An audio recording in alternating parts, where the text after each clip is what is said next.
anhuma. Baik. Jadi itu tempat bincang ba'diyah Jumaat, tidak ada keraguan. 544 sembahyang sunat kemudian daripada Jumaat di rumah ke? Ya saudaraku, pada hadis yang akan datang ini menunjukkan sayugia hendaklah mengerjakan sunat, ya, sunat ba'diyah ni di rumah. Maka hadisnya dikeluarkan oleh Abu Isa Tirmizi dengan katanya, an Ibni Umar annahu kana idza shallal jumu'ata insarafa fa shalla sajdataini fi baitihi. Diriwayatkan daripada Abdullah bin Umar bin Al-Khattab radhiyallahu anhuma bahwasanya adalah baginda Rasul apabila sembahyang baginda akan Jumaat, berpaling lepas Jumaat Nabi masuk balik ke rumah baginda. Jadi Nabi sembahyang di rumah. Jadi kalau orang betul-betul nak follow hadis, dia kena balik rumah. Soalnya kita kerja. Macam mana tu? Kerana itu jangan melihat hadis ini dalam pandangan yang sempit. Itu di rumah itu yang afdal, yang bagus. Jadi kalau tak boleh buat di rumah, rumah kita jauh. Bukan macam rumah orang dulu-dulu sebelah masjid, tepi masjid, cantum dengan masjid. Hari ni rumah kita sebatu. Rumah kita tak jauh, mayang kat sini. Rumah kat mana? Kat jauh sana. Ada pula duduk sini, kerja jauh sana, nak balik rumah. Bosnya mana Syekh? Balik rumah, mayang ba'diyah Jumaat. Sampai rumah asar dah Syekh. Jadi nak sebut pada kita berlapang dada, berlapang dada. Jangan kadang-kadang kita ni pandai-pandai, kita kena follow begitu. Follow lah kalau boleh follow hadis begitu. Masalahnya kita diberi kelapangan dan kelonggaran. Kalau mampu buat di rumah itu yang terbaik. Tapi kalau rasa tak boleh buat di rumah, kerana tak berkesempatan atau kerana ada masalah-masalah lain, buat di surau masjid. Memang kita tak nafikan, Rasulullah pernah bersabda, sebaik-baik solat di rumah kecuali fardu. Nabi kata fardu afdalnya di masjid surau ni. Tapi kalau kita nak sembahyang ba'diyah qabliyah di rumah, jawapannya hadirin hadirat, tak kuliah maghrib lah saya malam ni, pakat balik semua. Mana pergi? Balik rumah mayang ba'diyah Ustaz. Sampai rumah gak makan nasi dulu. Lepas ba'diyah makan nasi, tunggu azan maghrib, kita nak ceramah orang pun tak ada. Allah. Jadi nak sebut hadirin para jemaah, ini yang dikendaki kita buat yang terbaik. Tapi kalau tak boleh buat di rumah, buat di surau masjid ni. Ya, begitu juga kalau boleh buat 4 ba'diyah Jumaat. Tak boleh buat 4, buat 2 rakaat itu. Begitu. Maka apabila sampai baginda ke rumah, lalu sembahyang baginda Rasul akan 2 rakaat di dalam rumah baginya, bagi sembahyang Jumaat ba'diyah Jumaat tadi, sebagaimana beliau telah melihat Nabi sallallahu alaihi wasallam memperbuat yang demikian. Jadi Abdullah bin Umar pun buat begitu sebagaimana yang dilakukan oleh baginda Rasul. Bila sudah sembahyang, lalu berkata Ibnu Umar sebagaimana kata Nafi', thumma qala kana Rasulullah sallallahu alaihi wasallam yasna'u zalika. Kemudian katanya, kata Nafi', kata Abdullah bin Umar adalah Rasulullah sallallahu alaihi wasallam memperbuat baginda akan yang demikian itu. Jadi kalau begitu baca hadis tadi daripada Abdullah bin Umar, katanya kana adalah baginda salat Jumaat di rumah. Apabila selesai baginda sembahyang, baginda pun masuk ke rumah sembahyang 2 rakaat atau 4 rakaat di rumah baginda. Ya. Jadi begitulah Abdullah bin Umar pun buat.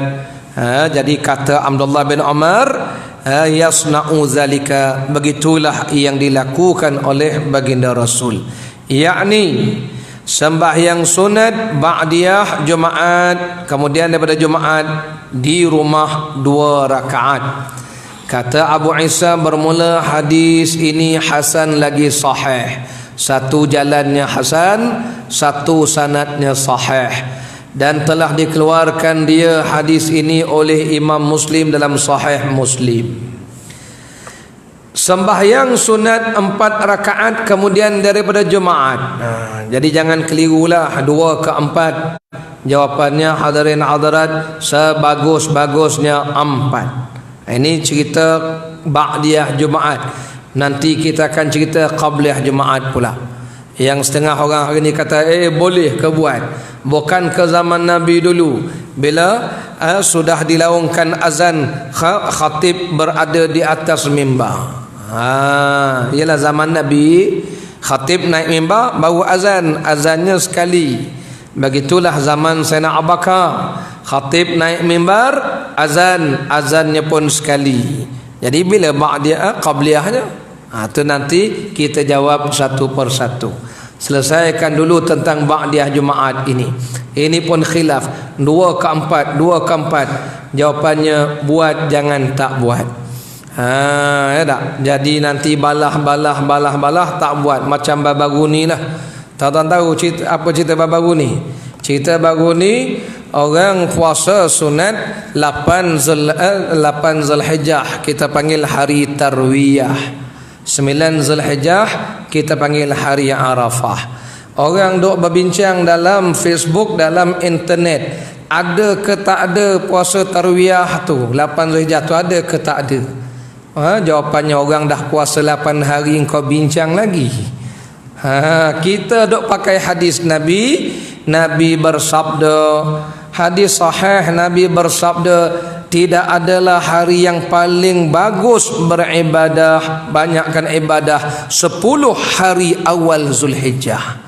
10 awal Zulhijjah tu disuruh kita ni banyakkan ibadat. Termasuk banyak ibadat ialah banyakkan puasa. Itu sebaik-baik hari puasa. Jadi orang dah start puasa 1 Zulhijjah, 2 Zulhijjah, 3 Zulhijjah, dia dok bahas lagi 8 tu boleh ke tak boleh puasa lagi. Orang dah puasa 7 hari 8 hari dah. Masuk pula hari 9, dia tak puasa juga. Dia kata, orang kata 9 tu kat Mekah dah raya, hari Tashrik. Pula dah sampai sudah dia tak puasa. Orang dah puasa 8 hari, 9 hari duduk bincang. Ini orang dipanggil tertinggal kapal panggil. Duk bincang sampai sudah dia tak beramal. Jadi jangan banyak jangan banyak dipanggil balah. Banyak akan beramal tu. Nanti tuan-tuan dah orang orang dah beramal jauh, orang dah tempah tiket ke syurga, kita duk mengangkat-angkat, duk cari mana kaunter lagi. Orang dah tempah tiket nak ke syurga dah, Syekh. Duk bincang sampai sudah tak beramal. Jangan ya. Allah, hadirin hadirat. Batu kita sekarang ni cari hadis-hadis nak beramal, bukan nak berbalah. Sebab saya tengok yang banyak balah ni amal tak berapa ada sangat. Allah, samalah tadi Tok Imam baca, Allah suka Tok Imam baca idza jaa nasrullahi wal fath. Ayat itu tuan-tuan, idza jaa nasrullahi wal fath, yang bermaksud apabila telah datang pertolongan dan pembukaan kota Makkah, wa ra'aitan nas, dan kamu lihat wahai Muhammad orang berbondong-bondong masuk Islam. Wa ra'aitan nas yadkhuluna fi dinillah afwaja fasabbih. Oleh kerana dah datang pertolongan, dah buka kota Makkah, maka bertasbihlah kamu dan memuji Tuhanmu dan beristighfarlah. Tuan-tuan faham tak apa maksud ayat itu? Sayyidina Umar satu hari tanya kepada Abdullah bin Abbas, seorang sahabat yang alim lagi cerdik. Sebelum tu Sayyidina Umar tanya sahabat-sahabat yang lain, apa maksud ayat ini? Kata sebilangan sahabat, ayat ini bermaksud bila telah datang pertolongan Allah Subhanahu wa taala, maka kita disuruh banyakkan tasbih. Kemudian Sayyidina Umar tanya Abdullah bin Abbas, betulkah, adakah kamu juga berpendapat begitu? Kata Abdullah bin Abbas, tidak, saya berbeza pendapat. Habis tu apa pendapat kamu tentang ayat ini? Ayat Iza Ja'a Nasrullah. Ayat ini, kata Abdullah bin Abbas, ayat ini isyarat Rasulullah dah nak wafat. Dan bila manusia dah nak wafat, manusia dah nak meninggal, Allah ajar mereka banyakkan tasbih dan memuji Allah dan beristighfar. Jadi di situlah tonton yang saya maksudkan. Kita dok balah bila nak bertasbih, bila nak bertahmid, bila nak istighfar. Sedangkan umur kita ni dah makin dekat nak mati. Ayat itu, kata Abdullah bin Abbas, isyarat Allah ajar Rasul, wahai Muhammad, telah datang kemenangan. Bila sudah datang menang, Mekah sudah bebas, isyarat ajal Rasul sudah hampir. Jadi di situ kata Imam Nawawi dan para ulama, orang yang ajalnya sudah dekat, banyakkan istighfar, banyakkan bertasbih. Jadi kita dok balah lagi, orang dah bertasbih, orang dah istighfar, kita dok main lagi lihlah, lepas mayang bid'ah, lepas mayang cabut. Bila nak istighfar, bila nak tasbih? Sampai sudah tak beramal, sekian dimaklumkan. Faham? Ni bukan marah tuan-tuan, jangan tertinggal kapal. Orang dah tempah tiket ke syurga, kita duduk lagi besok orang dah masuk syurga, kita pun nak cari kaunter tu. Pun nak tanya beli kat mana tiket. Orang dah nak pakat berderu masuk syurga dah tu. Jangan tinggal kapal ni. Faham? Jadi kita sekarang ni nak ingat, banyakkan beramal ni, banyakkan amal-amal. Sebab tu ayat yang Tok Imam baca tadi bukan cerita kemenangan saja.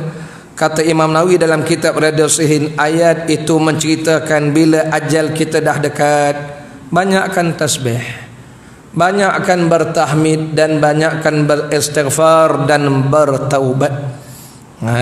Jangan nanti balah sampai tua, istighfar pun tak ada, apa pun tak ada, masih duk takut lama, berjoget pula lagi tu. Patut kita ni dah umur 60. Umur tua ni bila umur tua ni? Umur tua ni Nabi kata Allah beri kesempatan kita ni sampai 60 tahun. 60 tu kira maksimum dah tu. Lepas 60 tu dipanggil apa dia? Bukan bonus, extravaganza dia panggil. Lepas 60 ni extravaganza. Jadi dipanggil kalau lampu tu merah, kalau atromen tu dah jadi merah, lap tu. Banyak kalau istighfar tu. Ini dah 60, 70, 90, 93 pun masih tak istighfar lagi. Astagfirullah, masih terkejut. Mana tajuk ni saya? Tajuk Jumaat Jangan pergi jauh sangat ni kang, terkejut ni kang susah. Balik tajuk kita, banyakkan istighfar. Jadi jangan banyakkan balah ni, banyakkan cari hadis-hadis nak beramal. Ya, sebab itu kata Sayyidatina Aisyah, bila Rasulullah dah berada di akhir-akhir hayat, tuan-tuan ya, Rasulullah rakaat pun sujud. Kita biasa rakaat baca subhana rabbil azim kan. Biasa kita sujud baca subhana rabbil a'la ya. Rasulullah bila dah berada di akhir hayat, oleh kerana Allah perintah banyakkan tasbih dan tahmid dan istighfar, ketika rakaat dan sujud kata Sayyidina Aisyah, Nabi baca subhanakallahumma rabbana wa bihamdika Allahumma ghafirli. Dah tukar dia punya bacaan tu. Subhanakallahumma, subhanaka tasbih, maha suci engkau wahai Tuhanku. Subhanakallahumma, rabbana wahai Tuhan kami, wa bihamdika segala puji bagimu, Allahumma ghafirli, ya Allah ampunkan aku. Jadi kita ni patutnya sekarang ni pun dah mula sujud tu baca subhanakallahumma rabbana wa bihamdika Allahumma ghfirli. Hadis itu hadis sahih. Itu yang Nabi baca. Jadi jangan kita tertinggal kapal. Jadi masa sujud tu pun banyakkan tasbih. Kalau biasa subhana rabbil a'la tu 3, lepas ni sujud tu baca 7 kali subhana rabbil a'la tu kalau boleh. Sebab dah akhir-akhir hayat ni banyakkan tasbih dan tahmid sebagaimana firman Allah, fasabbih bihamdi rabbika wastaghfirhu. Bertasbihlah olehmu dan puji Tuhan kamu dan minta ampun pada Tuhan kamu. Itu jangan tertinggal nanti. Orang pakat dah bertasbih akhir-akhir hayat, kita duk sibuk balah lagi tu. Balik tajuk kita sini. Samalah ni. Orang dah sembahyang sunat 4 rakaat ba'diyah, kita duk bincang ada ke tak ada ba'diyah tu nanti. Orang dah beramah habis dah. Ada ya. Jadi kesimpulannya ada. Kalau boleh buat 4, buat 4. Kalau boleh buat 4, buat 2. 545 sembahyang sunat 4 rakaat kemudian daripada Jumaat. Ya saudaraku, pada hadis yang akan datang ini menunjukkan atas suruh sembahyang sunat kemudian daripada Jumaat, yakni ba'diyah Jumaat 4 rakaat. Maka hadisnya telah dikeluarkan oleh Imam Tirmizi, katanya an Abi Hurairah radhiyallahu anhu qala Rasulullah sallallahu alaihi wasallam, man kana minkum musalliyan ba'dal jum'ati falyusalli arba'an. Sabda Rasulullah, barang siapa daripada kamu yang hendak sembahyang sunat kemudian daripada sembahyang fardu Jumaat, maka hendaklah sembahyang ia akan 4 rakaat. Kata Abu Isa, bermula hadis ini hasan lagi sahih, dan telah dikeluarkan hadis ini oleh Imam Muslim dalam Sahih Muslim. Jadi maknanya dalam kitab Sahih Muslim, dalam Sahih Tirmizi sebut sembahyang ba'diyah Jumaat 2 pun ada, 4 pun ada. 2 menunjukkan sekurang-kurang kalau nak buat, 4 sesempurna seakmalnya 4 rakaat. Faham begitu ya? Jadi nak buat yang mana satu, buatlah. Jangan lagi dipanggil berbalah-balah ada ke tak ada, jawapannya ada. Cuma buat nak masa mana nak buat itu